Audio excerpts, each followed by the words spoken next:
Biodata profil Dipo Latif, mantan suami Nikita Mirzani yang laporkan Nyai kasus penggelapan mobil. Kini Dipo Latif harus berurusan dengan hukum, apalagi kasus hukum yang menjeratnya berkaitan erat dengan Nikita Mirzani. Diduga Nikita Mirzani telah melakukan penggelapan mobil pada awal 2019 lalu.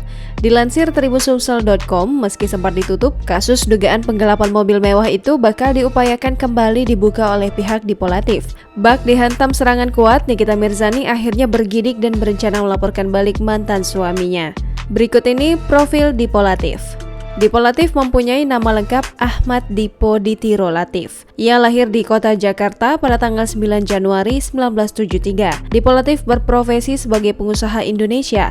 Jabatan yang dipegangnya adalah Presiden Direktur atau CEO dan Komisaris PT Tata Disantara dan PT Pasaraya Internasional Hedoni Sarana. Bersama kakaknya yaitu Medina Latif, ia juga mengembangkan bisnis ayahnya yaitu Latifi. Latifi kemudian dilepas oleh Dipo Latif. Dipo Latif merupakan anak kedua dari 4 bersaudara dari pasangan Abdul Latif dan Nur Siamsiah. Ayahnya Dipo Latif adalah seorang konglomerat Indonesia, selain itu menjabat sebagai Menteri Pariwisata, Seni dan Budaya pada masa pemerintahan Orde Baru. Kakak dari Dipo Latif bernama Medina Latif Harjani yang mengelola perusahaan anaknya. Anak dari Dipo Latif bernama Aska. Sempat Dipo Latif diberitakan kalau mengalami masalah kesehatan usus buntu akut dan seluruh lapisannya pecah. Tapi kini kesehatan Dipo Latif sudah pulih kembali.